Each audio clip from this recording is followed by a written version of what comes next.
Bills fans, I'm not even going to attempt to lie to you. I'm not going to tell you a white lie. I'm not going to tell you a partial lie. The truth is, this was likely the worst season y'all will have in the last 5 years. Shut up the Bills! It's not house show! It's not house show! Yeah, we the Buffalo Bills. Yeah, we the Buffalo Bills. You better know that. Look how we throwing and catching, cause we are unstoppable, yeah. You better know that. Look how we running and hitting, cause we are unstoppable, yeah. Reppin' the mafia, yeah. Reppin' the mafia, Bills, mafia, yeah. You better know that. Look how we throwing and catching, cause we are unstoppable, yeah. You better know that. Look how we running and hitting, cause we are unstoppable, yeah. Homie, now listen. Everyone play their position. Buffalo got a tradition. They say we tripping. They better get out our way. Top of the table, we flipping. We on a mission. Got an unstoppable team. Continue to follow your dream by any means. Buffalo, get in the Super Bowl ring. Cause we the Buffalo Bills. Yeah, we the Buffalo Bills. You better know that. Look how we throwing and catching, cause we are unstoppable, yeah. You better know that. Look how we running and hitting, cause we are unstoppable, yeah. Reppin' the mafia, yeah. Reppin' the mafia, Bills, mafia, yeah. You better know that. Look how we throwing and catching, cause we are unstoppable, yeah. You better know that. Look how we running and hitting, cause we are unstoppable, yeah. Mafia up in your city, time to get gritty. Screaming and yelling, we bugging. Look at the red and blue. This is an MVP year for Josh Allen. As an MVP voter, I said this last week. Josh Allen, he looks like an MVP. When you vote for MVP, and I can speak for myself, I think I'm one of 50 voters, you look at a couple things. Who's the best team in football? Who's the best player on that team in football? What do they look like as the best player on that team in football? And how much talent is around that best player on that best team in football? Cause we the Buffalo Bills. Yeah, we the Buffalo.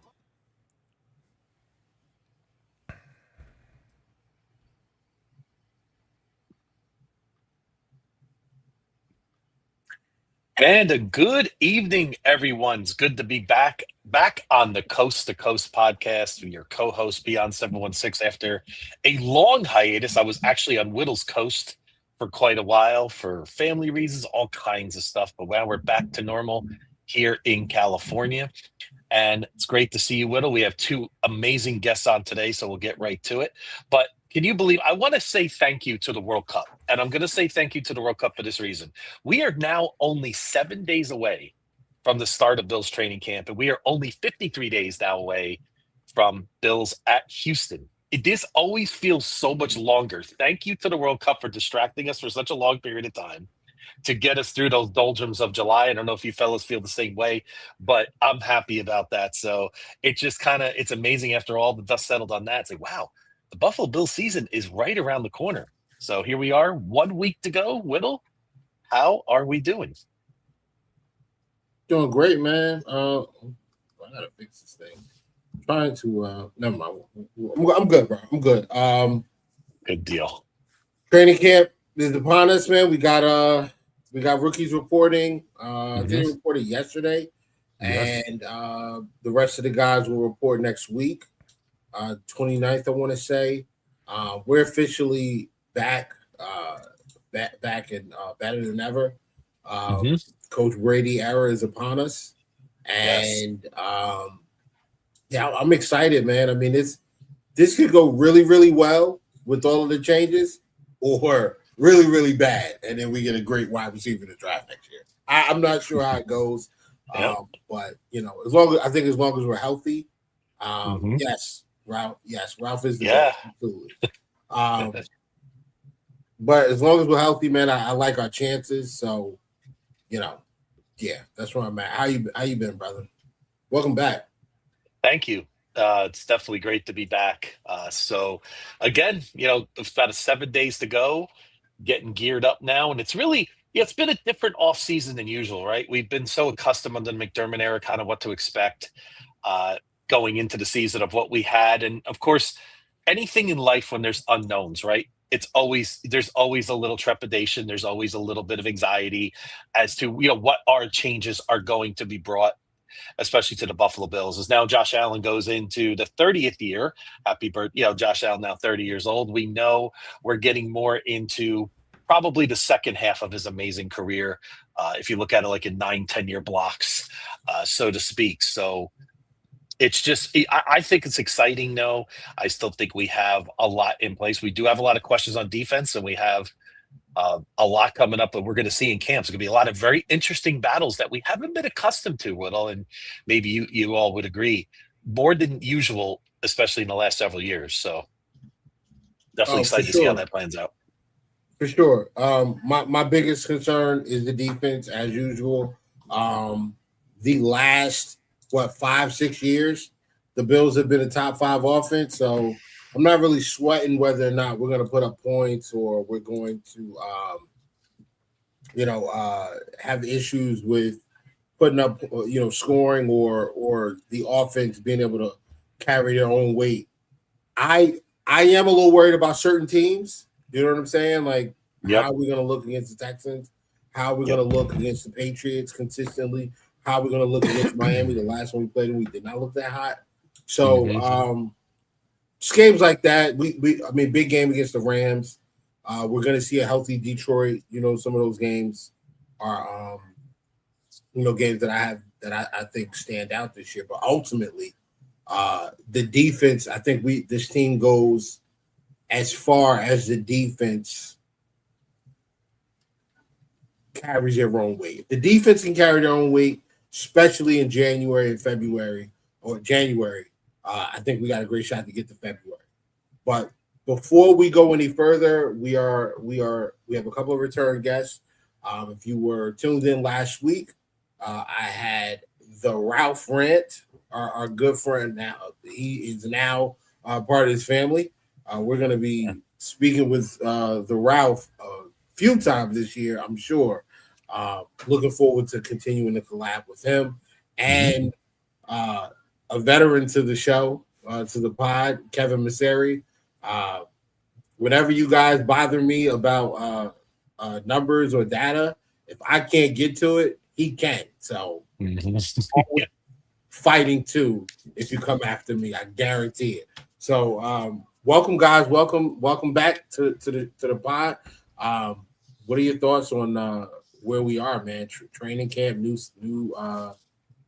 stadium. Like, what's the feels like right now, guys? Well, first of all, great to be here, Whittle, and nice to be here week 2. We had a great and a long one last week. That was a blast. I don't know where 3 hours went. That was the fastest I've ever spent 3 hours for sure. Wow. But this is exciting, and I think we mentioned the World Cup a few minutes ago, and I think the other big impact of the World Cup is that NFL stadiums can get grass, and I think a lot of players are talking about that, and I couldn't be more pleased that the Bills will be on their own grass field for their home games. And I don't know. I haven't done a count of actually what the turf games would actually be now that the Bills have grass in the house. But I think that's one of the impacts, and just looking forward to training camp. And I'm especially interested in this defense. For sure. Yeah, I mean, if you look at it from a perspective of what were we able to do to get to this point, Brian mentions it, the World Cup. Near and dear to my heart. I actually one of very few people who played both sports at a high level, football and soccer. It's not very common to cross those two sports, but I did growing up pretty frequently. So actually, most people don't realize those were my 2 sports growing up. Nice. So it was really cool to see what the U.S. men's team's able to do. I know they fell short against Belgium, but ultimately, I still think the future is promising. But yeah, as Ralph mentioned, the grass is a huge update. Like, look, I'm super happy the Bills are on top of it, and they have a state-of-the-art grass. People are going to start copying the Bills, the way that they've designed their field and the way it drains and the way it heats and the way they germinate it believe a lot of the seeds from Penn State. Go figure. So I think that's the whole package is going to be one that's copied. And I think it's a really state-of-the-art facility. Even the Buffaloes outside are getting some love more than they did originally. So I think that people are really starting to feel like, wow, they really did a really nice job on this stadium when there may have been some questions. I know Kansas City looks like they're getting some type of clear roof from the looks of their rendering. But ultimately, 70% of it's covered. Pretty excited to see the stadium, and ultimately, I think it will blow MetLife out of the water. So that's all that ultimately matters is now it's going to be New York's facility as well. Yeah, and to add to the humiliation of downstate, and that doesn't count for me because I'm across the water in Jersey. But the humiliation downstate, the Buffalo Bills are now being carried by the local station out here, 1050. Oh yeah, that's right. ESPN. That's beautiful, beautiful, beautiful. So we'll get Bills games locally down here. I know the Jets and Giants fans can't wait to listen to Josh Allen on Sundays, doing things that their quarterback can only dream of. Even though I like Jackson Dart, I think Jackson Dart's gonna be a good one. But ultimately, man, like Josh Allen's so good at football, man. It's amazing. Yeah. These Bo Nix with stronger ankles, guys. He's better. Listen, he's much better than Bo Nix. Much better. Kevin, I didn't get your thoughts real quick. We'll go into this. Top 10 quarterback list. Josh Allen's at number 1. Is it valid? Would you make some changes? What are your thoughts? Yeah, I mean, look, I think that, and I get in trouble for saying this, but as a non-superstitious analytical guy, so obviously I trend that way more than the other way, than eye test or feels. He just doesn't get hurt, guys, and ultimately the durability factor in football, especially over anything else at the quarterback position. I know wins aren't a quarterback stat, and there's data that supports it, but there's also data that doesn't support it. So that's why, like, I'm in the middle on the wins as a quarterback stat thing. I can see both arguments on it. I think that there is some validation to wins aren't a quarterback stat. However, why do teams that have the best quarterbacks win? So ultimately, it is a fallacy there on that on that front. And the Bills are the winningest football team in the regular season, so I don't get myself in trouble, since 2020. So ultimately, he's at the helm. You can argue the Bills receiver roster. You can argue moments, but ultimately, I can't. How can you argue his production? He's going to break rushing records. He's truly one of the best dual threat quarterbacks we've ever seen, both with speed and power. Like, both of the combinations, just deadly. DBs can't tackle him. So we're always worried about Josh getting hit, but ultimately he does the punishment almost 99% of the time. Maybe sometimes if a defensive lineman gets him in the backfield, that's a little different, but he generally delivers the punishment down the field, especially when he gets out of the pocket. I mean, he's one of the best players that ever exist in this sport. He needs some hardware beside the MVP to show for it. But once he gets that, I think you can start to rank him in that top echelon. He needs those moments, Whittle. That's the one thing I need from Josh. We talk about it all the time in other places. 3 seasons in a row with the ball in his hand. And although most of the game at times aren't his fault, some of the turnovers, little bit more in the Denver game than others, but he's the best player to play the sport. He is going to get a championship. I really think that, and I think it's sooner rather than later. It's around the corner. Coaching changes are super big to me. I was pretty hesitant on it just because I didn't want to ruffle any feathers. But ultimately, you see like the Boston Red Sox go and win 15 straight after firing their manager. It's a thing. Like, I don't know what to say. Mm-hmm. I was in locker rooms before. It's a thing. Like, it just matters. And they did hit the wall with McDermott. And for the last time, his defense also couldn't make a stop against Bo Nix in the fourth quarter. This isn't Patrick Mahomes, who's the best, probably at this point, the best to do it in moments. He really is. In moments, he is the best to do it. It wasn't Mahomes this time. It was Bo Nix. So ultimately, I know there were some injuries. We talk about them all the time, but the combination and Josh, from what I was told, had a huge say in this coaching choice. So, I mean, I think he has all the pieces in play now. So this is what we have to go with. And yes, he is the best quarterback in the NFL today, especially post last season, when I don't really have another quarterback there at the current moment, even though there's a couple that make an argument, but I'm a big Joe Burrow fan personally, just with his processing ability, but he's got to start making the playoffs again. Yeah, that, and he's got to stay healthy. Yeah, Joe's missed, I think, 12 games over the last 3 years total, something like that, or 2 years, or whatever it's been. It's too many. He missed a bunch of games. Another quarterback that I think has a very, very, very good argument for number one, especially when you look at the postseason numbers, Matthew Stafford. His numbers, they get better after the the wild card is cool. Then his divisional numbers are out of this world.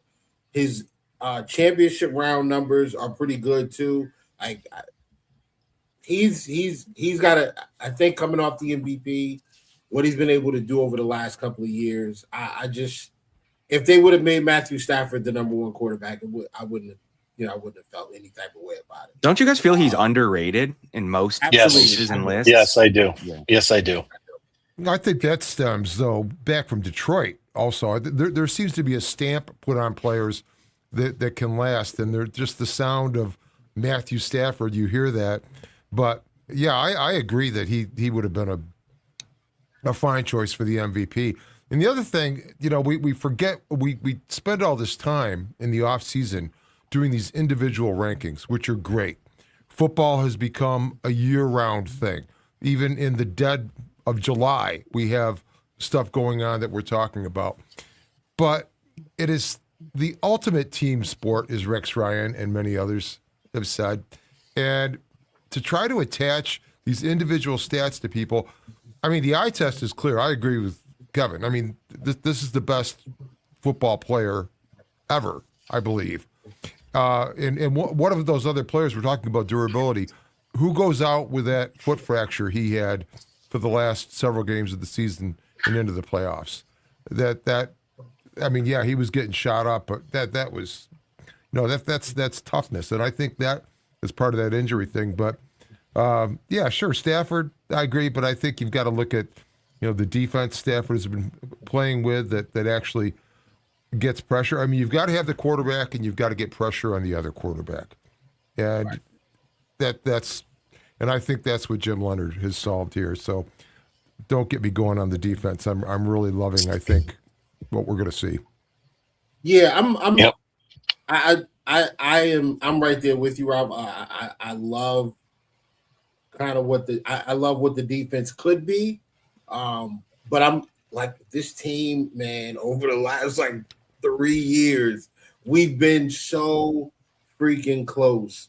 23, where a couple of drops from winning that game. 24, a drop away from winning that game. And I literally had a Ravens fan try to tell me that was Josh's fault. It was a bad throw, and his pre-snap read was terrible. You idiots. They ran that same personnel grouping and mugged the A gap with linebackers, brought the nickel down, and then brought the safety down. They did it 4 different times, and they always blitzed to the side where Chris Jones was.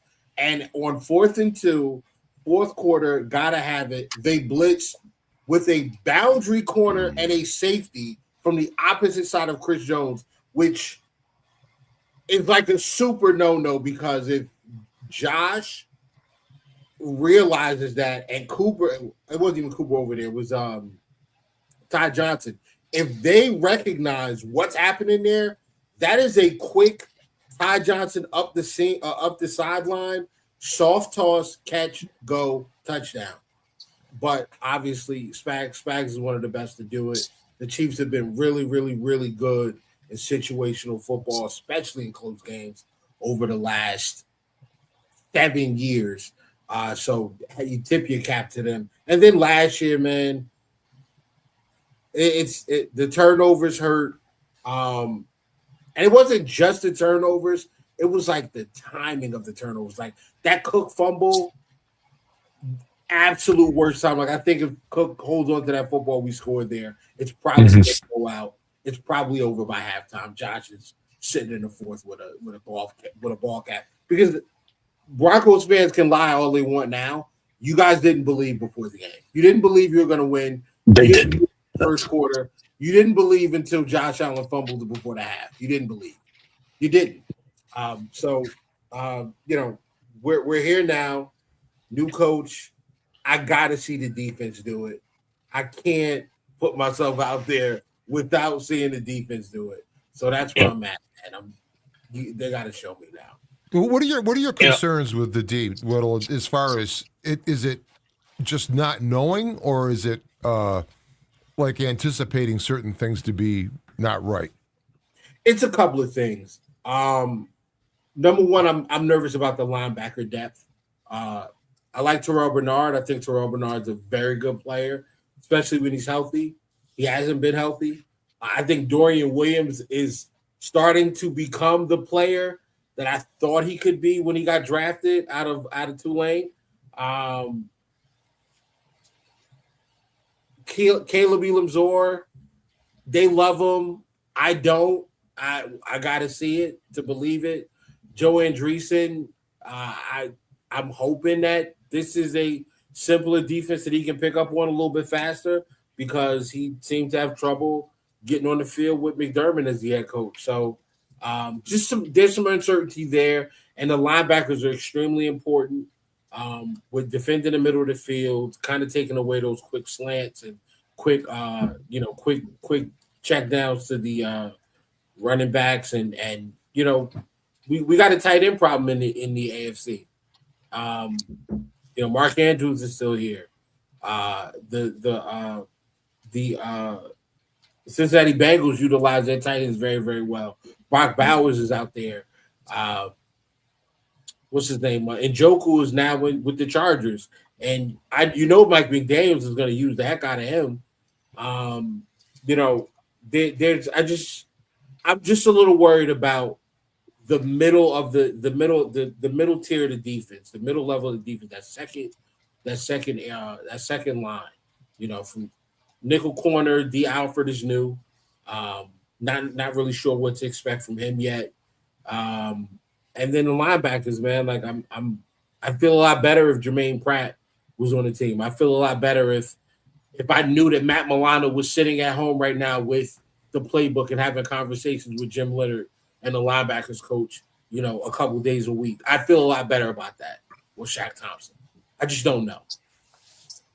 Yeah, I was thinking that you're going to have a linebacker signed. It's just natural. Someone's waiting till training camp till August 1st, let's say, just as a round number. You're getting one of those guys you just mentioned, whether it's Milano or Thompson or whether it's Pratt or Okereke. Like at some point, like one of those guys. I mean, those guys are looking for higher level jobs at this point, and they're hard to come by. So they're going to wait for either an injury or someone like Brandon Beane to call and say, "Hey, we got some youth over here. We got some availability." I mean, one of your topics was free agents. I just think of the linebacker as a natural fit right now. The Bills don't have to pay a ton. That's Brandon Beane's music.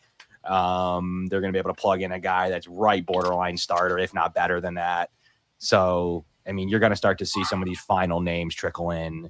And there's a couple of boundary corners if they needed to go that route. But ultimately, you're going to see one of those guys get signed here relatively shortly and possibly starter level based on what they think of Elam-Zor. But Elam-Zor is the only problem. The only thing I see with him is like Jim Leonard talks about him any chance he gets. Ultimately, I mean, he's in OTAs basically calling the defense. I mean, we'll see. Like he's the key to all that. I think he's the blocker right now of getting one of those vets to start day one. So I think they kind of want to see where he's at after he comes back, or he's there now as a rookie. So right. I think they kind of want to see where he's at right now, communication, body, workout, and see if all that's, and those are his strengths. So, and obviously calling a defense, he's really strong at that too. So if those things line up, they're probably going to want to see him early and often. Maybe they'll give Dorian a little sprinkle because he's Dorian Williams and he's been here for 4 years. But I think he's going to really run the twos. And if he proves he can do that, I think it's his job day one. If neither of them prove it, I mean, he's definitely going to go to one of those veterans you mentioned. Who do you want? And you see Dorian Williams on the who do you see in the other linebacking spot next to Orris? It's Terrell Bernard. Yeah. Bernard. Yeah. You think? Well, I know, but Bernard just strikes me though. He's almost. I don't know. He's almost struck me as more of like the super hybrid safety rather than the thumper. And like what Shaq brought. Go ahead again. I think you need that. You're running a 5-man front.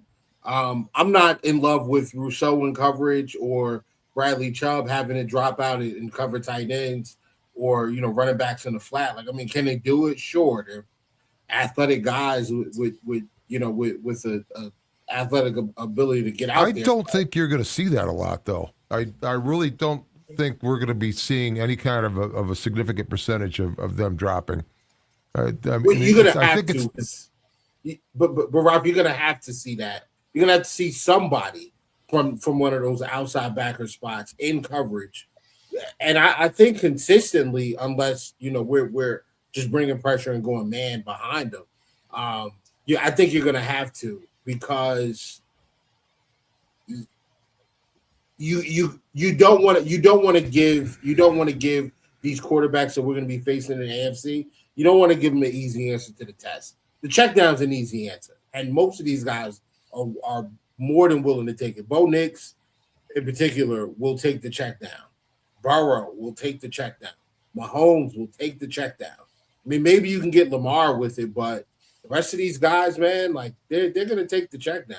They're going to take it. So I think you're gonna have to see some of that, of some of these edge guys drop out into coverage, simulate pressure, drop out, take an easy answer away from the quarterback, and maybe they're in coverage, maybe they're just playing like sort of a zone / spy, cover this area until the quarterback makes a move. But I think you're gonna have to see some of that. But ultimately, where Terrell Bernard's strength, in my opinion, is his ability to read what's happening in front of him, diagnose it quickly, and his coverage ability. He was excellent in 23. 24, was it 20? Which year was it? Was it 23 or 20? No, it was 23. I think 24, he didn't have the best year. Well, he hurt the ankle at the end of 23, right? Yeah, he was really good in 23. Really good, if I'm not mistaken. I think that was the year he had like 140 something tackles, 6 sacks, 6 interceptions, or something like that. Like, he was all over the place. Yeah, don't forget he comes from a similar 5-man front. I mean, he used to have in Baylor. He used to be used to those big fronts and be able to run and be free. And Dorian Williams also 6'1", 225. So it's not like you're gaining anything high weight speed. So I think that's ultimately, for me, and Dorian is just he just can't cover anybody. He's just too much of a liability for the minimal gain you may grab against the run, which is mitigated with the 5-man front. So ultimately, I'm just not Dorian Williams' biggest fan. I think he serves a purpose. Loved him in the QB spy role. I think he's a top 4 special teamer, plays core 4, plays most teams units. He's super good in most moments. He's just a super liability in coverage. He see ball, get ball. We'll see how that plays. Has a little more play in this defense, but if you're looking for like a Joe Andreessen, might come in with that thumper ability. But I mean, they just haven't proven that they want to go get one of those guys. They could have. There was a couple that they could have gone and done and fairly affordably and/or limited draft resources. So they're ultimately going to lean toward like an Elarms or and a Bernard combo at this point, especially when you have a Chubb who's big and a Rousseau who's big next to them with 3 big guys in front of them. I think they'll feel pretty good against the thumping side, and they want the benefit. That back to the tight end point, they're going to want the benefit to the best coverage guys that they can get. And to me, right now, it's Bernard and Elarms or as their core abilities, but we'll see as training camp rolls around. And if not, I like the coverage ability of a Bobby Okereke. I'm not sure where he's going to go in the next week or two, but he is truly a starting linebacker for me that's available at the moment. And we know Milano can do when healthy, and he showed flashes last year, so would also be a good signing. Shaq Thompson also earned the fans. People loved him. He had a really good 1 year here. So the Bills have certainly a good choices. And I'm a Okereke fan because I really think he is in that next level of who's available right now if I was to pick. But more realistically, he's probably bringing back Shaq Thompson. Or Milano. So we'll see where that all. And Pratt is said to be someone the Bills were interested in at one point. So he might be more the mold you're looking for. If you're kind of looking for a little different of a linebacker, maybe they are. So we'll see. I think that'll be broken for us in about if they do something there, which I think they will in the next week or two. In what kind of style what veteran style they're going to bring in. Well, exactly. And the veteran style based on what Leonard is doing with the defense now, because and I've heard this on so many pods and doing predictions on the Bills, guys are looking at what the Bills did position-wise last season, and I just don't think it applies. I think, somebody like Javon Solomon could come in and be a different player, almost something we haven't seen out of him before. So I asked that question with how much the defense is changing, how these roles might change, and you're getting into it there exactly with the coverage abilities, because the math is changing up front. They've got 5 guys in the line of scrimmage rather than 4. Yes, the edges may drop out in coverage or have a flat route to take or something like that, but I just think the change in math and the pressure that the Bills haven't been able to get, I'm thinking like that's going to be what they're going to anchor this defense with, and I might be wrong, but it's the concentration that's been put up front, and then really not so much in linebacker, and the inside linebackers again, and again those roles have changed some because of what Bernard or Milano may have done last season, or even Shaq Thompson, different in this defense. And I think this defense, though, is going to be faster and easier to learn. I've already heard that from players like Deion Walker and Bradley Chubb, both. And so it'll be interesting to see how the roles that we think these guys occupy actually translate to this version of the defense that we're about to see. Jermaine Pratt, 6'3", 250. If they want to go with a different mold, the guy that gets tackles, cleans everything up, a little bit different, he's there. So it'll be up to Leonard to determine the way he wants to go with this. But I think on the outside edge and the defensive, stand-up linebacker position, Joker, whatever you want to call them, stand-up rush linebackers, Leos, or they've got a couple of different names based on the coverage unit. But I mean, it's super deep there now. The Bills did spend their top resource there, one of their top free agent resources in Chubb, their top draft pick in Parker. Don't forget Hoyt's back, and Mike Dana is going to be a guy that is going to make the roster. Maybe, I like his play. He hasn't been the best lately. But he's also going to be the 52nd guy in the roster, 51st, 52nd, 53rd. Like it's a deep unit. It's not one that is going to rely on all those guys. And Hoyt being in DN 4 right now, stand-up lineman 4. I mean, they did spend significant time adjusting to that. I think that's why I think they'll feel safe and with some free play from Bernard and Elarms or at the moment. But they're going to bring in a vet, I think, and we'll see if they push to start. Let's not forget about Javon Solomon. There we go. Finally, I think he fits actually what we're doing defensively. I really want to see him get a real shot at being an outside backer and being able to just come in, be aggressive, be energetic, and just use that burst to get around the edge and cause havoc. But we're speaking a lot about the defense, and I do want to switch sides really quickly on the ball and talk a little bit about DJ Moore. DJ Moore obviously is an upgrade talent. I don't think anybody can disagree with that. But does DJ Moore fix the problem that we've had over the last couple of years, which is our wide receivers have difficulty against press man coverage? Do you think DJ Moore can improve that on our roster? Because over the last couple of years, he has not been the best at it. I'm looking at the 2024 numbers now. He was worse than Shakir and Palmer. As a matter of fact, they're like, it's Shakir, Palmer, and then DJ Moore all in a row. And Amari Cooper's down there as well. So right around like 63, 62% success rate against, 63% success rate against man coverage, which is good, I guess. But what do you guys think? I mean, I think, I do think DJ Moore has good upper body strength and maybe some good, footwork and things like that, where he can beat jams at the line of scrimmage. I don't know.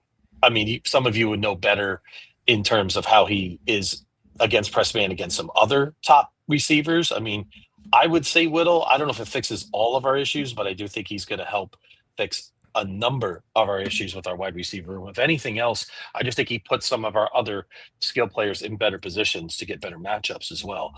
So especially like a Keon Coleman, who's trying to get back into good graces of our organization and also kind of take a little bit of a leap this year, right? And we have a lot, and even a guy like Khalil Shakir, I think it puts him in a better position for us. So will he have the impact of a Stephon Diggs? Well, that's going to be tough to replicate. I mean, Stephon Diggs, he had the most catches in 4 years in the NFL when he was with the Buffalo Bills, but maybe we're not cooking like 20 Whittle, but we're not struggling. I hate to use the word struggling with a top 5 offense, but how it felt at times we struggled passing the ball, guys. I think you would all agree. I think we're going to be somewhere in between with a much more efficient run game and a much better offensive line than we had back in 20 and even 21. So I mean, that's just my long-winded answer on that.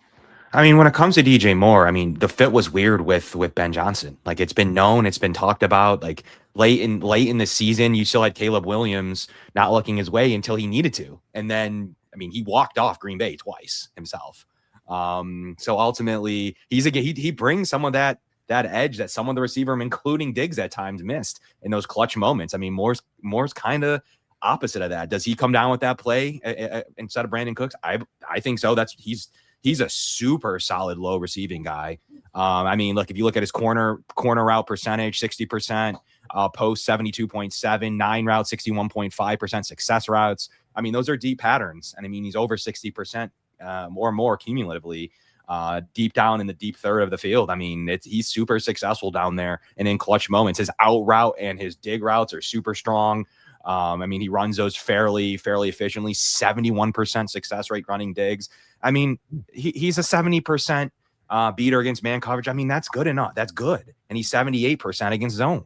I mean, if you don't go his way, he's not going to be good. I mean, he is a volume-based receiver. And, you know, I'll get myself into trouble where I think he's better than he was. And that was before the Bills traded for him. So I am a DJ Moore fan. And early on in the offseason, I'm like, he's going somewhere, and I hope it's not Kansas City. Because I think that he would match super well with an Andy Reid style offense, and one that I think that Brady will utilize some concepts from. Those dig routes, they need to run those dig routes, get him on a 9. I mean, he can do everything. That's what makes DJ Moore. He runs every route. If you're gonna not utilize him or look the running backs or tight ends way, which Brady has done, but so does Ben Johnson, and even more so. So it's kind of that combination of, you don't trade for him. I mean, look at how successful he was underneath. We said this before a little bit with some past players, but especially DJ Moore, how successful he's been with Brady. His route tree's plentiful. He runs them all. It hasn't been his best lately, and everyone's saying, well, he's done. I don't think it's that, only because of how good he was in the playoffs. Multiple touchdowns in the playoffs last year. He was very successful. Late in the season, like I said, I mean, Caleb was looking his way to basically, when everybody else was hurt, guess who was still playing? DJ Moore. Guess who also is like Josh Allen and plays? I think he's only missed 2 games in the last 5 years. DJ Moore. What are the things the Bills have been lacking in the playoffs? Gabe Davis is hurt. You know, even Shakir's been banged up at times. Dawson Knox has, been in and out. Dalton Kincaid has been on one knee. They've been playing Trent Sherfield at times, and he's back on the roster as the 6th receiver. I got that. But guys, he just brings an edge to this roster that I think Beyond said it. He is going to open up the field more, and I think you'll be able to use Shakir in different ways than you were able to last year. So I'm excited to see it. Pass the ball more, and I think that we'll see right here early on, especially on the offensive side, but while the defense adjusts, how much did McDermott have a say in this offense? And I think Brady will make a point to show that, even if it wasn't true, which it was, but he's going to make a point to show you that, this is my offense now. I was told that I had to run a certain percentage. I had to run more than I passed. And it's my job to actually show you what I can do with a DJ Moore and a Khalil Shakir and a Skylar Bell, who also does some things really well on the same field at the same time. And the name we haven't mentioned is Pete Carmichael Jr., because as much as we think the Bills are going to be different on defense, obviously new scheme, Jim Leonard, but on the offensive side, I believe that Brady has brought in Pete Carmichael Jr. to really redo this offense somewhat. I'm not talking about reframing it, just some new siding maybe, but I believe that it's going to be a case of where, just like the point you made about, I think McDermott had his hands all over the offense last season. He was protecting his defense, which didn't work anymore after he lost Hyde and Porter because it was so complex. It required field generals like that and back. But now with this offense that you had, and with Pete Carmichael coming in and looking at some of the passing concepts, bringing in things from other teams that he's seen, he talked about that in his presser. And I think that is going to enable Josh Allen to do a lot more post-snap and the creativity created by how this offense is going to be structured. And to that point, DJ Moore, and you list the numbers that you listed earlier about Kevin, about their press coverage. Well, Josh has never really been an anticipatory thrower as much as he's been see it and get the ball there. And that's great when you had a receiver that could step into a lane and get the ball. I think DJ Moore is that. He hasn't played with a quarterback like this, but moreover, I think DJ Moore has this ability, I call it late hands, if you've watched film on him. He does not prepare his hands for catching the football until the very last second in the play. So in a man coverage type of situation where you've got a guy that can get the ball to him, if he's coming in very late with those hands and not alerting the defensive back that the ball is coming, that keeps that defensive back's back turned to Josh Allen. And I just think there's a whole dynamic that's going to take place and I think it's going to be a far more prolific passing team than last season. I mean, remember the Bills were number 2 only to the Ravens in rushing frequency in the run-to-pass ratio. They outrushed the rest of the league. They out-attempted the rest of the league, and they had the rushing title with James Cook. It's clear that they're not doing that again, and it's clear that I think they want to involve more people in this. And so back to the DJ Moore point, yeah, I think he's going to excel in this, and I think he's going to create gravity, which is going to open space for other guys to function. Because my biggest thing of this whole preseason is, wow, what could these guys be under a different circumstance of coaching here? And now we're going to get a chance to see that. I mean, and it's everyone from DJ Moore to Javon Solomon and everyone in between. Yeah, I was gonna follow up that question with the question about Shakir, but you already asked that question, or you already answered that question. And I agree totally. I think Shakir is going to be freed up to do more now because you have guys that can step into that slot role like a Skylar Bell. As far as someone who can put themselves in position to catch the football in traffic, ladies and gentlemen, Agent Zero, Keon Coleman. I think that that is the area of this offense where I think that he can be of value very, very early and consistently. I don't think he's a boundary line up all the time, go downfield like Gabe Davis. I think he's more of a late in his career. Marvin, who's the guy that played for Jacksonville? Receiver that Marvin Jones? Yes. I think he's more of that, where he's not really a guy that can separate, but I think he can be a reliable target. Strong hands, big physical frame. You can put him into areas where Josh can just kind of rip the football to him. And if he can get it and get a couple of steps, he's dangerous after the catch. Plus, he's an excellent run blocker. Yep. Excellent run blocker. I still think they do want. I know they still want to run the football. You don't spend, you don't spend the time drafting a guy like Jackson Hawes and then not decide to continue to run the football. We're going to still run the football. We're still going to play with multiple tight ends, I believe. Yes.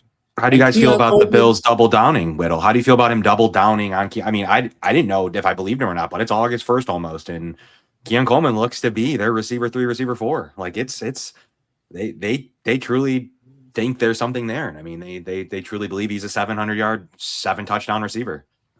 I agree. I agree. I pulled the numbers for the 2024 receiving class, and Brian Thomas Jr. leads everybody in yards. He's got a shade under 2,000. McConkey second. He had that great first year, and he kind of fell off a little bit in year 2. Marvin Harrison's right behind those guys. Will shade under 15. Same with Malik Neighbors, who missed Neighbors missed an entire year, right? roughly the Yeah, he entire did year. miss. Yeah. He's going to miss some of this season as well. Yeah. I remember. And he's at 1475. So like that guy's insane. Roma Dunze, who kind of got started late, Worthy, Troy Franklin, and Keon Coleman. This is the thing though. Keon has played the second least amount of games. Obviously, Neighbors play more games than, but Keon's behind everybody else at 26 games. He is tied for fourth in touchdowns. Yeah, he's tied for fourth in touchdowns. He's got 8. Him and Troy Franklin are right there, and Jalen McMillan. But he's like close in yards, man. And I just think with more opportunity, I think Keon Coleman can be more of a contributor, especially in the wide receiver 4 role. Reminds me of 2021 when we had Stephon Diggs, Emmanuel Sanders, Cole Beasley, and a rookie Gabe Davis. If you're telling me you're going to give me 17 weeks, even if it's not 17, 15 weeks of DJ Moore, Khalil Shakir, Joshua Palmer, and then Keon as your wide receiver 4, Skylar Bell sprinkled in there as well, I'll take it, man. I'll take it. And I think the kid can flourish. I think he can be productive in that spot. I don't know. But how do you guys feel about Keon? Well, I think. Go ahead. Oh, go ahead. No, I'm sorry. Mine will be real quick on Keon. It's really hard to say. I mean, are you talking in terms of production, Little? Are we talking some numbers here, or in terms of just kind of looking up Keon Coleman last year? And again, it's hard to compare this year to last year.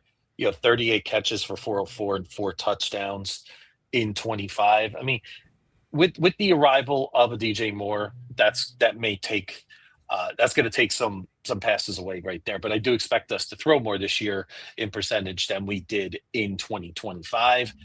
I would say, Whittle, it's hard to envision a massive jump in terms of receptions for Coleman, maybe close to that mid to high 40 range.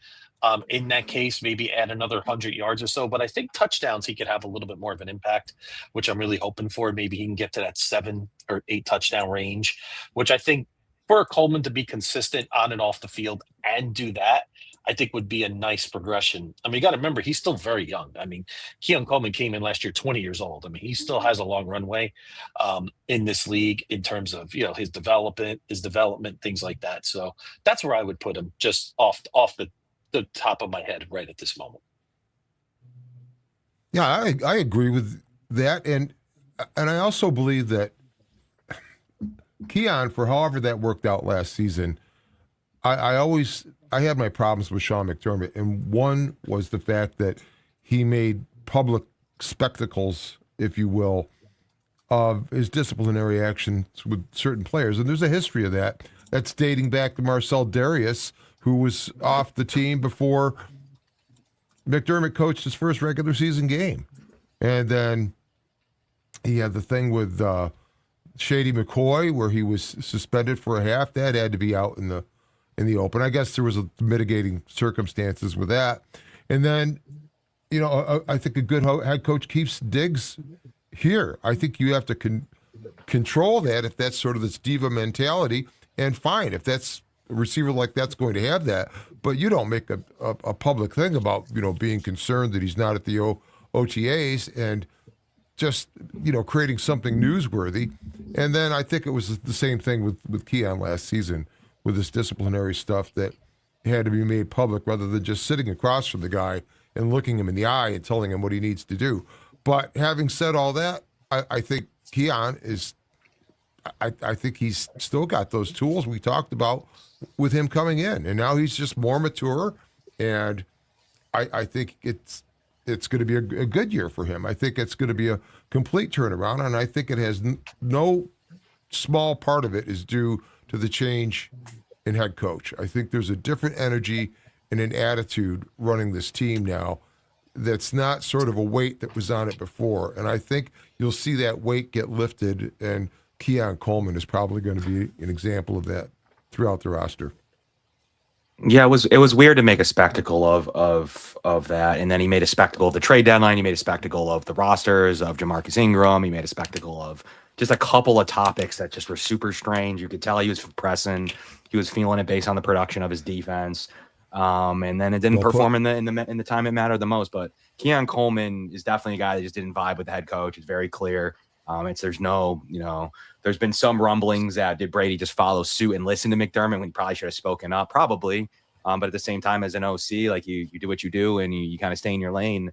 And some of those higher personnel decisions, you got to leave to the GM / head coach. It just kind of comes with being an OC and making sure that you get to keep your position. So, but Brady has his back. I think his vibe matches better. You've already seen some players claim about how different that is in the locker room. We'll see if that ends up being true. And it's such a love-hate relationship with McDermott, especially when it comes to someone like Coleman, where a lot of players like him because they get to keep their jobs, especially if they're a defender. So a lot of defenders love Sean McDermott because they kept their jobs for 5+ years. Like literally, there's nothing to not love about that. And his scheme, and you played his scheme, and did probably play the best of football in that scheme.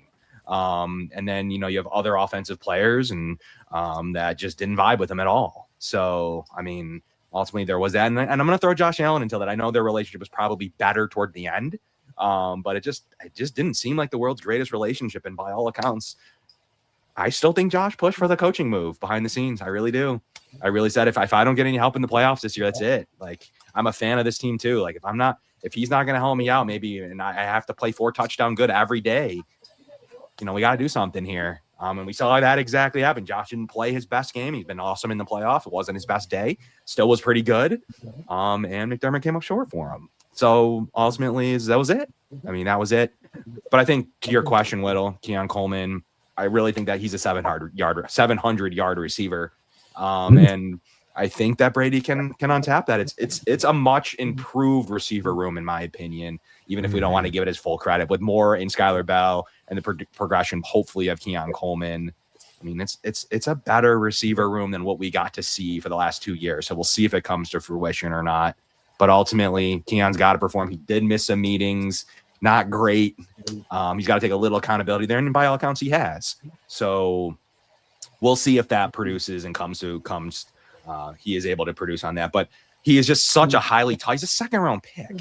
Like, wasn't the first overall pick. Like, come on. Like, do we talk about? We like to talk about these second-round picks so much with Boogie Basham and Cody Ford, and like it's a second-round pick. Like, ultimately, I do expect a little bit more than he's given, but like, we're acting like he's Matt Stafford here, or someone that was taken first overall, or Joe Burrow. Like, come on, he's the Bills receiver 3 at this point, or receiver 4, or whatever you want to call it. Like, let him be that and let him flourish at that. So hopefully maybe he can be a receiver 2 soon. So let's kind of let's do that rather than just get on him with these obsession we have over these second-round picks is wild, even though we forget about like James Cook, or we forget about others who have been super successful. Cyrus Torrance, yeah, we forget about Cole Bishop, all second-round picks. Super solid players. Right. I think there are a couple things working against Keon Coleman. Number one, he got drafted a couple weeks after Stephon Diggs was traded. So that correlates to, the average fan as Diggs is out the door. Keon Coleman drafted as the first receiver for this team after Diggs walks out the door. He's wide receiver 1.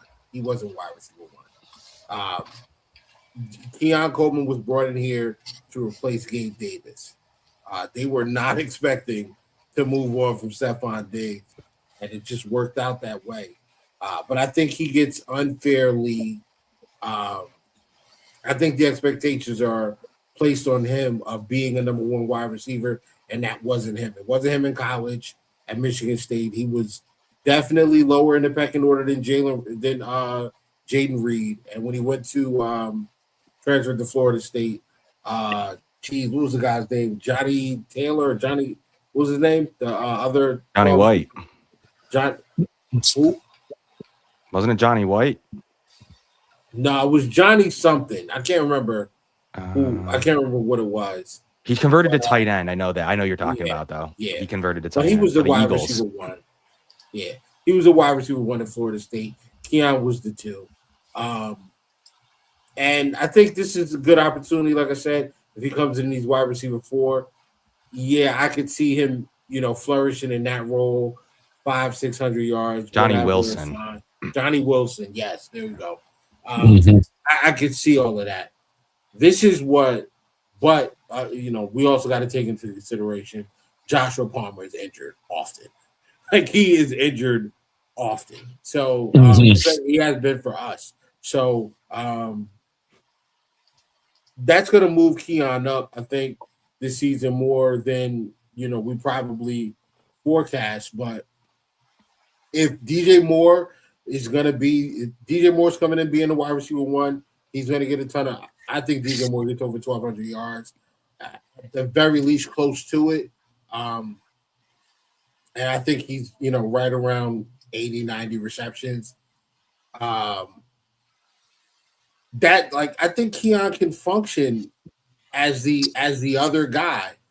Great run blocker, physical, does offer you some sort of a change of pace, strong hands, runs a very good slant route, and he's difficult to bring down after the catch. So I think that could help Keon. And frankly, like he's 21 and he's right there in the pack with the other guys that were drafted in the same range as him. Like there's not that big of a difference. McConkey's got like 500 more yards than him with a ton more targets, more receptions, and I don't know. But I like Keon. I think Keon's going to be fine. Yeah, that's where I'm at, man. That's where I'm at with Keon. But let's move on to the defense. Let's move back to the defensive side of football. We talked a bit about the linebackers, and one second. We talked a little bit about the linebackers, and okay, Kevin. All right, man. Thank you for coming in, bro. Yeah, thanks for having me, guys. We'll definitely have a lengthy talk about some free agents when spaces fire up, and also we'll jump back in soon to talk corner. There's definitely some cool points on Max Harrison and IGB that I think are very valid as we talk about Leonard's team. So I was just about to go. I was just about. Oh yeah, looking forward to that conversation too, because I think that makes the Bills, and then you throw in D. Alford. I think that makes the Bills a lot more versatile. And not talking about my pride. I mean, I have a high hope for Toriano Pride Jr. as a potential player who going to be on the team day one in special teams. And I think he really might be that late round sleeper that the Bills seem to hit on under the Bean era. So I'm excited to see how this room plays out. Awesome. Right, Thank you, Kev. Talk to you soon. All right, take care. All right. I was just about to transition to corner. All right, we're here now. So let's get this out of your way, Rob. Cornerback. Maxwell Harrison versus Davison Igbinosun. Real quick, guys. And listen, you can believe me if you want, or you don't have to. I work with a kid, not a kid, but he's a young man that went to high school and played with Davison Igbinosun. If you don't know, IGB, Davison Igbinosun is from Hillside, New Jersey. I am in New Jersey, and one of my coworkers went to school with him. And I asked him, about the video. I was like, yeah, like, tell your boy, man, like, Bills fans a little worried about that little video he put out there on Instagram with the cars and the jewels. And he's like, bro, that's NIL money. Like, he is not even spending his Buffalo check. Like, he's not spending anything except for money he had saved up from college. Like, and he didn't buy the car. That was a rental. He rented the car, but the jewels and all that stuff, like, that's NIL money. So Bills Mafia, relax, okay? The kid is smart. He comes from a well-off two-parent household, and don't worry, he's locked in. He's going to be locked in, And I didn't speak to him, but like I said, I work with a guy that went to school with him. So, but yeah, that, like, having Igbinosun does two things, in my opinion. It gives you some insurance for Christian Benford, and it also gives you the opportunity to match up against teams that want to put two physical receivers on the field, whether it's two wide receivers or a wide receiver tight end combo. So if we're going to go up against the Raiders, and there's been rumors out there that the Raiders are targeting Justin Jefferson as far as the trade is concerned. If that's the case, you got to put Benford on somebody. Mhm. And I would prefer Benford on Justin Jefferson, but then you got to have somebody that can cover that you feel comfortable running with Brock Bowers. And I'm not sitting here saying that IGB is going to come in and shut Bowers down, but I feel a lot more. I'd be a lot more comfortable watching IGB cover Brock Bowers than I would Maxwell Harrison or D. Alford. Those are smaller guys. IGB 6'1", 6'2", 200 pounds, 195, 180, 190, whatever. Much more physical, much more of a frame matchup for a tight end or a receiving tight end or a corner. So what do you guys think about this? This number one, the addition of Igbinosun, and where do you see him plugging in, Ralph? Ralph, we lost your audio, brother.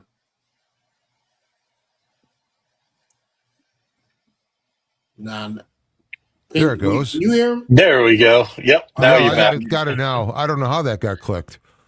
Yeah, I think definitely corner three, and as you say, with the physical side of it. But I also think, moreover, IGB is an example of what they're trying to bring into this team in terms of guys with attitude, and it's you can really look at all of these guys that have come in defensively. Bradley Chubb to IGB to even Geno Stone to CJGJ, all like predators, all predatory style of aggressive players. That's why I think this defense will be so different. But schematically, yeah, you're going to probably have your 1 and 2 corners out there. But like you say with Max Hairston, unless we see a different version of Max also with how the team's being coached now. But IGB brings that dog attitude, and I think that's present on so many of the guys that have come into this defense. Caleb Alarm-Zor, another example of that kind of player. And, TJ Parker, we'll see. He doesn't strike me as kind of as aggressive as the other guys, but I haven't seen him on field. But I'm just talking about attitude that you see. And that's one of the reasons I really like RGB, because it's just another affirmation that is the type of player and the idea coming on this defense that will be so different than what we've seen. Beyond? I really like what IGB brings to this corner room, Whittle. Gives us some more diverse options for especially our new defensive coordinator. I mean, Davidson, he's good in run. He's good against the run. He's just got long arms. He's got an imposing frame. He's just a big guy, 6'2", for his position.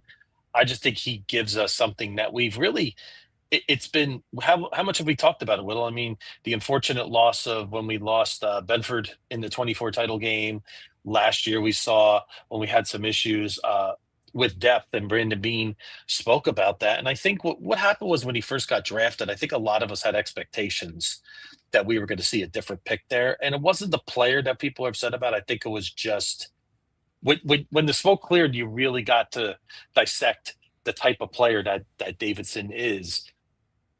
It made a lot more sense. I mean, Whittle, I'll give you a perfect example. One of your favorite Buffalo Bills retired this week, and that was Levi Wallace. Yes, I would be remiss if I didn't bring up Levi Wallace's name during this pod, but you see how we've had depth problems in big situations before that may be one of the bigger reasons, if looking at a list of reasons why the Buffalo Bills have not beaten Kansas City. I mean, sometimes just a couple plays, guys, and you know just as well as I do. And to have a guy with his skill set back there, he's also an Iron Man. He played 53 career starts, straight starts at Ohio State. That fits the mold of what we're looking for here in Buffalo. So I really think, from that point of view, I'm really excited about the addition and what he brings. And Ralph, you talked about the dog mentality, and that's something Little and I've spoke about a lot here.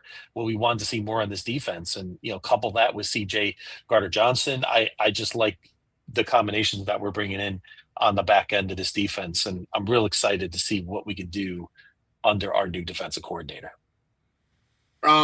So I have a couple of issues, not issues, but concerns with IGB. One, he did draw a lot of penalties, not this past season, but years prior, he was heavily penalized. In the year prior to last year, he was heavily penalized on that Ohio State defense. And a lot of it has to do with not getting his head around and playing the football. He's playing the man. This is the NFL. Quarterbacks are going to see that. They're going to take advantage of it. He has to be coached out of that. Because if not, he's just going to be a second round Dane Jackson. And God knows I do not want to see another Dane Jackson type of corner on this team.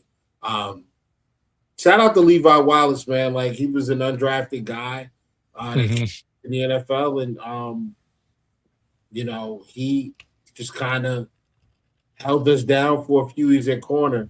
It's just unfortunate that in probably the biggest game of his career, Tre'Davious White happened to be in street clothes instead of on the field covering Tyreek Hill. Game is probably different. The outcome of the game might be different if we have Tre'Davious White there, except versus Levi Wallace and Dane Jackson being our starting boundary corners. I don't know if I'll ever forgive Levi Wallace for being misaligned on Travis Kelce right before they kicked that field goal. The only receiver on his side of the field was Travis Kelce. You're misaligned. I don't know what you're guarding, but you give an uncontested streak right down the seam for Travis Kelce to catch, get down, and then them call timeout and kick a field goal, send it to overtime, and we never touch the ball again. Just unbelievable way to lose a football game. Him and McDermott will never, ever, ever be forgiven for that by me and probably all of the Bills Mafia. But IGB's got a chance. I don't know that necessarily he takes Maxwell Harrison's job. Maxwell Harrison, I'm looking at the list of corners drafted last year. You have where'd it go? Hold on. There we go. See, now you guys are in trouble because I learned how to go on the Pro Football resource and add things to Excel.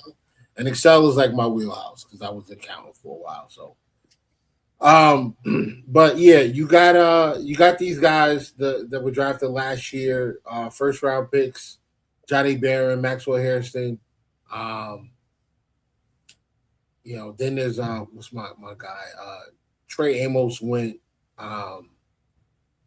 Trey Amos went to Washington, second right? round. Yeah, he went to Washington. Y'all know, if you've been watching this pod, you know there were nights that I got down on my knees and I said, God, I don't ask you for much.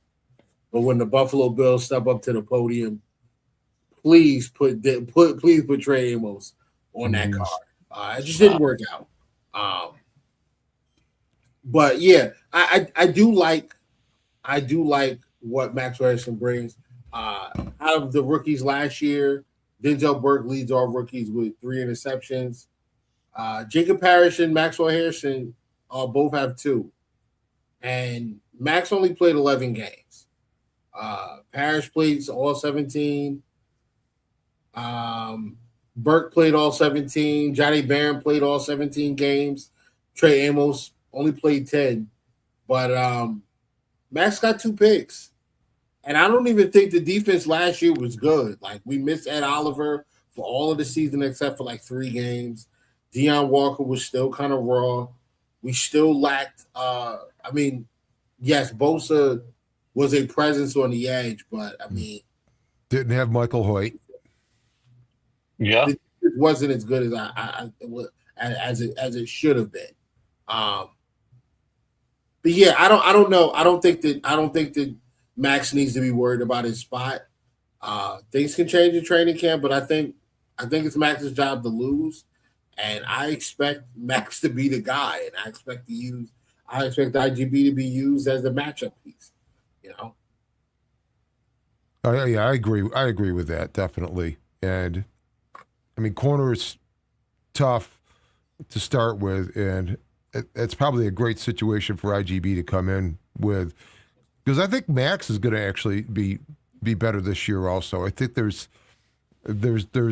more that's going to come out of these players, because it just seems like this coaching staff is not being, I don't know, held back or stepped on as much as it may have seemed at times last year. You heard the coordinators speak at times every Monday or Tuesday after a ball game, and just the way they presented their info. And then you listen to these guys now. I just think there's so much more coaching going on, and I think we're going to see sort of the weight of what was going on before off the team, and that's why it's going to, I think, improve all around. I mean, I said this in your show last week.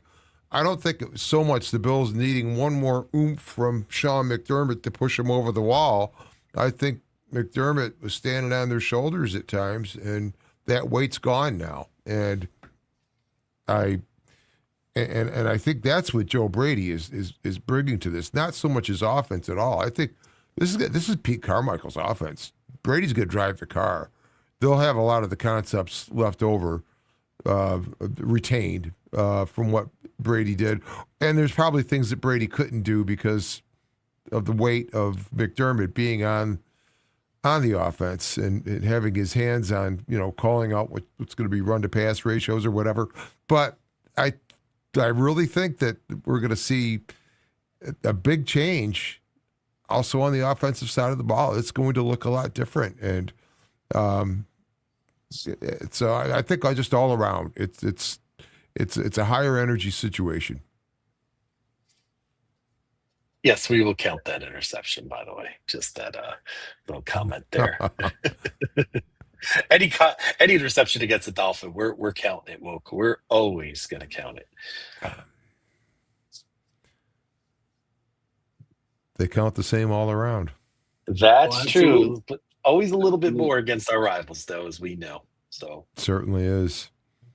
Okay, sure. We're gonna let's get into the wish list, man.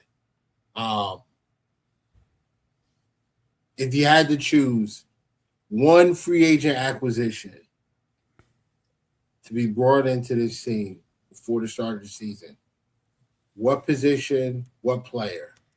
Brian, let's hear it. I really like what you said. I'm gonna maybe steal something you said earlier because it still triggers with me as Matt Milano, and I still wonder what he's doing. We haven't heard, too much about what he's up to right now, and how he would fit. I believe any great defensive coordinator makes players fit into their system. You know what I mean? It's not just, it's my scheme and that's it, and you won't be a fit. I believe Matt Milano could very well fit into a nice option and gives, again, just that, even if he's not the same Matt Milano as he was the last few years, A, I just love to see him on this roster if we are eventually going to get to where I think we can, and B, just offers us a really nice insurance policy, because we don't know what Michael Hoyt's going to be yet. Like Ralph mentioned earlier, he's going to come back. We hear a lot about Caleb Earlham's-Orr, and I'm very excited about what he could bring, but we still don't know. We have a lot of unknowns with some of our linebacking room. How's Gregory Rousseau going to adjust, going to the outside, right? What's Mike Dana going to bring us? We have a lot of we have a lot of questions there. I think we could have a lot of answers to, which I do feel a little bit better about our linebacking room than we probably have in the last few years. But I just think bringing back Matt Milano would be a good option. Ralph? There's a good case to be made for Milano because you're almost making the same case for Bradley Chubb when you brought in Chubb after he returned from injury last season, like Milano did, and he had a decent season, did Chubb, coming off that injury, but it always takes a year, and now he's coming into this situation with this defense, and you wonder if it's like the same thing with Matt, who was back last year, had a lot of flashes, and that could be a possibility. I was going to ask you guys what you would think if they signed Bobby Wagner. I don't want Bobby Wagner. I don't want Matt. I'm sorry. I'm going to say it, man. I don't think I want Matt Milano back. He lost his step. I hate to say this. I have a Matt Milano jersey sitting in my closet right now. I know you do. Yeah, he lost his step last year. Mm-hmm. It is what it is. And if we were bringing him back to be a guy off the bench, sure. Like if he's coming back and he's not the next guy in line to start or the starter, yes. If Matt Milano's linebacker 4, I'm cool with it. If he's linebacker 2 or 3, I don't think so, man. I can't watch this guy. I can't watch this guy fade away, bro. I can't do it.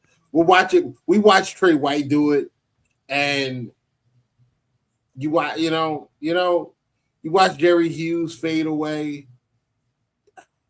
I can't, bro. I can't watch Matt Milano fade away like that. Let him just ride off in the sunset where he is now, or bring him back as linebacker number 4.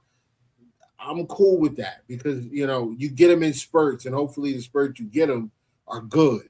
But yeah, I don't want to see him out there giving up 3rd and 8s to running backs or tight ends on plays where 2 years ago that's at least a pass breakup. You know what I mean? So Nor was actually. You're making a good case here, Whittle. Give me Jermaine Pratt. Give me Jermaine Pratt. I will take the lack of elite athleticism that him and Milano once had for the instincts that Jermaine Pratt brings in coverage as a drop defender and just his ability to punch the ball. Like he finds the football, he forces turnovers. I love Jermaine Pratt. If we can get Jermaine Pratt as like linebacker 3, linebacker 4, I'm probably fine. I'm fine with that. I'd rather that than Milano, unfortunately. Mm-hmm. Well, I agree that the inside linebacker is definitely the position unless they discover something that's in camp now, and at Caleb Alarmzor, for example. But I like even Kevin was saying earlier, you got to anticipate that would be a spot that they'd bring in somebody, and Pratt would be great. I mean, he's that attitude type of player also. So this will be a fascinating watch. Certainly will. And we may see some of those questions get answered as we start to see how things look after camp, and especially as the season progresses. We could always see a trade. We could see some other free agents there'll be some quality guys available even throughout the season that we could potentially add to our room. We just got to see how everything fits under our new defensive coordinator. Well, gentlemen, I must bid you farewell myself. I do have to get out of here at this moment. But Ralph, this was awesome. I hope we get to do this a lot more. Whittle, you bet. We're just getting started, right? It's great to be back, man. It's great to be back in normalcy again. So next week is the first day we open up trade camp. It's going to be an exciting night. We'll be here for everyone in the group chat. I just want to give the group chat a shout out. You guys have been great. I've had a lot of great back and forth, so keep that coming every week. We'd love to hear from you more and more, and we'll highlight more comments as we go, especially through the season going forward. So go Bills, Ralph. Great to meet you. I look forward to talking to you here a lot more. Whittle? Likewise, and go Bills. Yes, we'll be back. As always, brother. Have a good evening. Cool. You too. All right, later, Baron. You good. All right, man. It's just me and you again. All right. We'll I'm gonna kind of table this. We'll end it really soon. But I just want to run through a couple of things and get your opinion.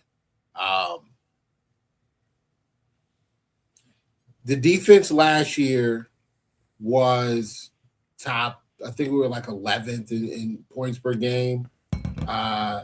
Definitely saw some regression in the takeaways, or at least takeaway margin.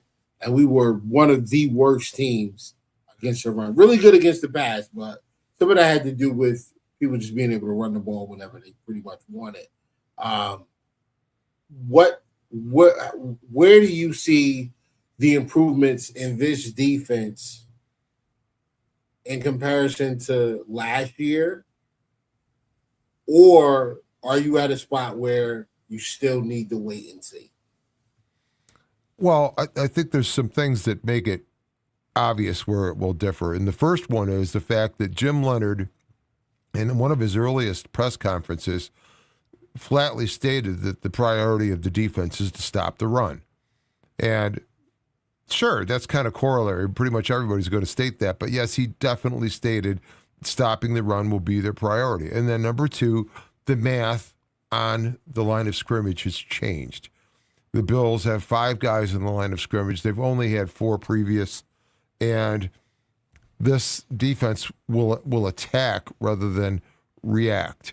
And I think so. The whole dynamic of being the like a top 11 defense, but with the points against and some of those other things, just that also points to the fact that the Bills had time of possession on a lot of these games. The defense wasn't as exposed because that's what McDermott wanted, which is why we had a defense that rushed for more yards and more often than any other team in the league. So I think both of those point to that. But I think with the changing math on this defense on the line of scrimmage and the disruption that's going to happen, because you'll notice this defense will not really have, per se, a nose tackle. I mean, Travis Clayton, I think, might be involved in that defensive line. But even at that, I think guys are going to switch their positions around. You won't have like a true nose tackle that's always going to be on the center or a shade one side or the other. So I think stopping the run with the disruption that they're going to create, being able to get in the backfield like, Ed Oliver and what he's going to be able to do, not being double teamed all the time because just of this changing math on the offensive line. So I think it's early to tell, but it's with the attacking style they're going to use and with the change of math on the line of scrimmage, I think they're going to be a much more successful defense actually than they were last year, both with the points against and turnovers, especially. I think it's just because they're going to attack. And if you just go ahead and say that, that's at least the start of it. And that will be a change rather than sort of the McDermott style, which was great when you had Hyde and Poyer, but those days passed. And we saw what that defense became. I feel like somebody that's not really mentioned at all by anybody this like right now.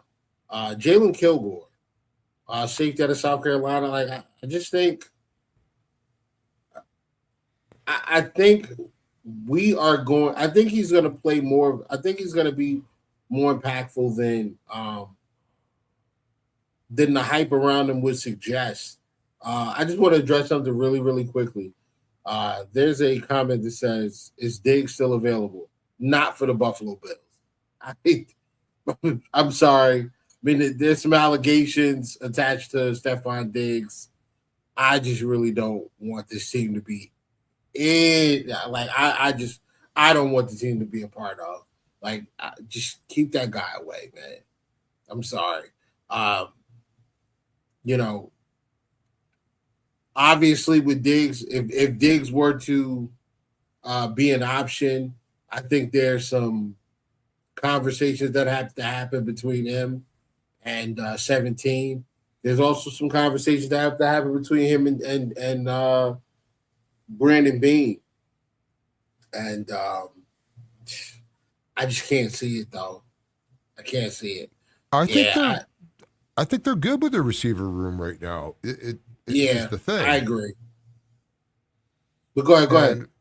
Yeah, I say a lot of people will say no to that because it's just based on what it's been. But hearing them talk and hearing Pete Carmichael talk about it and Joe Brady, and some of the things they're saying, they're accurate, but they're not just blowing up the team. I believe there's definitely something going on in the receiver room now, and I think the attitude that's brought with DJ Moore to start with, he's got that connection with Allen based on the number of seasons, the age. They were signing autographs together when they were rookies, or even before. I think even during the draft process or whatever it was. So they've had kind of a connection there, but this is going to be something very, very different, I think, with Moore. And then what it does for these other guys is all you need to do is change one thing, and so many other things can fall into place on a team. And I think that's possible with this offense. And that's why I think it'll be a more prolific passing offense. I think it has to be, just based on how often the ball was run last season and the kind of pressure you're putting on James Cook. Yeah, that's the other thing. I'm hoping Cook's numbers, his touches go down, especially his rushing. Right, like the amount of carries has to go down. I don't know that the amount of carries period for the team, I think, has to go down, but I don't know that I would run the ball all that. I don't know that I would run that much less. Or I don't know that I would run less or drastically less than what we did last year. Like, I think we ran the football close to 400 times last year. I would still probably run around 350 times this year. Just not with him. Just not like Cook can't have 300 plus carries. I'd like to see Cook around 250, and then the remaining 100 attempts spread out between Ty Johnson. Obviously, I'd like to get the quarterback involved again in some design runs, because I think if you're right and this offense becomes more explosive, they're pushing the ball a little bit further downfield, there's going to be some space in between the secondary and the linebackers, that if we can get to the second level with the tight end or pull-in lineman, I mean, there's some big play potential for Josh Allen running the football. So I'd like to see Josh get a few more carries in the design run that are not tush pushes or quarterback sneaks. I'd like to see that. I'd like to see him get out in space, and I want to see Davis get more carries. And I'd like to see Ty Johnson run a little bit more out of 11 personnel. Those are the things that I'd like to see. If we're going to have space out there because we're pushing the ball down the field, let's take advantage of it and hand that football off to some of these athletes and let them go to work. And with that being said, I think we did the record and things like that already. I do want to get into the observations of what's happening in training camp. We will be following that going forward. So we will talk about some of that next week. Ralph, I think you brought something up about the turf versus the grass. The grass. There's a podcast there's a content creator on YouTube. His show is called Cracking the Tables. And I don't know if you've ever seen it, but he gave some numbers on the injuries.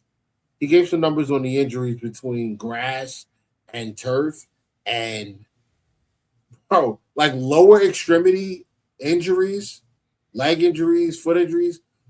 It's like 60% more on turf than it is on regular grass. I'm happy we're going to regular grass, but you still got to play the Jets, so that's at least one game on turf. I don't think who else has a turf field. Let me look. I'll look that up really, really quickly. It's the Patriots are grass now, right? I'm about to check right now because I think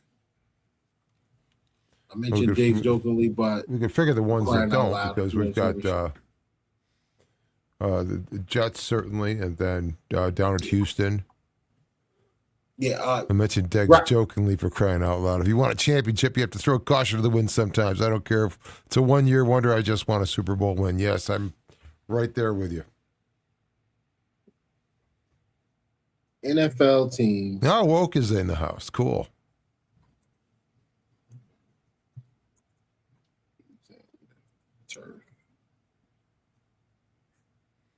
Let's see. 15 of the stadiums are still using turf. Jeez. Giants and the Jets, obviously. Titans. They're building, though. They're probably going to change. Okay, so the Falcons have turf. The Panthers have turf. The Bengals have turf. SoFi is turf? This can't be right. I think SoFi is turf, yeah. Wow. Okay. NRG Stadium is turf. That's Texans. Minnesota is turf. New Orleans turf, and Seattle is turf. So we play. That's just 3 games from what I believe. We play the Chargers, the Rams, the Texans, the Vikings. Well, we play the Rams in SoFi. So Rams, Vikings, Texans, Jets, and that's it. 4 games.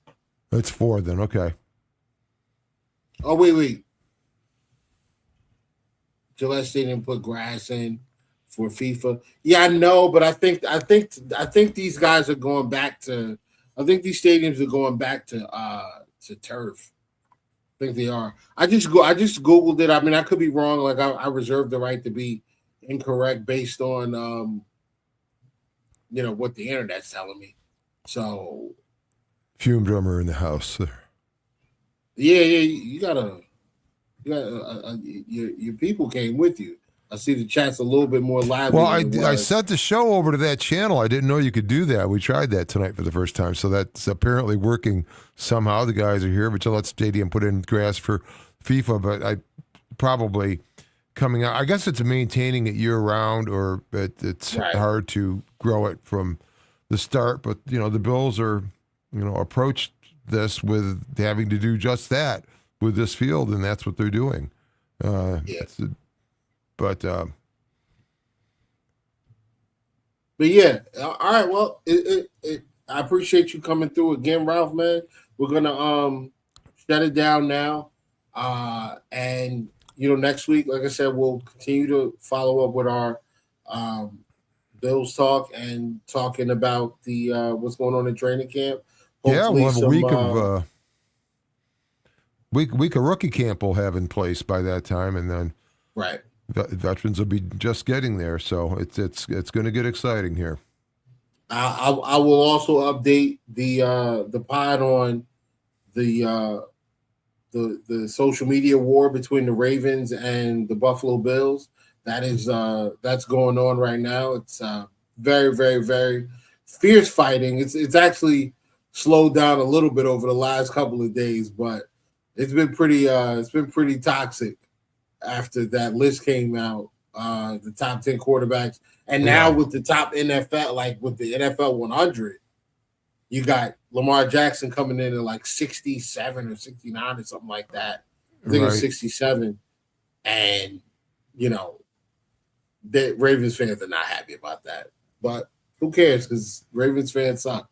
But Ralph, again, man, thank you as always, bro. And I can't wait to do this again. Gotta have you on during the season. Maybe we'll talk again during the preseason or something like that. We'll work something out if you want. I'd love to have you back. You know that. Yeah, absolutely. I'll be on the road for a little bit for one stretch there, but I'll get in by phone even if that's what it takes. Okay, all right. Cam. But maybe we can. Definitely. Are you going to Green Bay? Are you going to? No. No. Nope. I got another destination out west. That's a family thing. My daughter's an actress, and we're going to see her perform in a bunch of musicals. Oh, very nice, very nice. All right, man. Well, we'll figure something out. I'm probably going to do a couple of games this year. I'm looking at Vegas and definitely Green Bay. That's definitely happened. I always do. That's definitely happening. And I always do the MetLife game. So, it's right there, like 20 minutes away from the house. So, oh, it sounds good. The Green Bay, that sounds fun. Yeah, one of my buddies, Packers fan. We're gonna go out there and watch the game, man. I've never been to Lambeau, so this will be a first.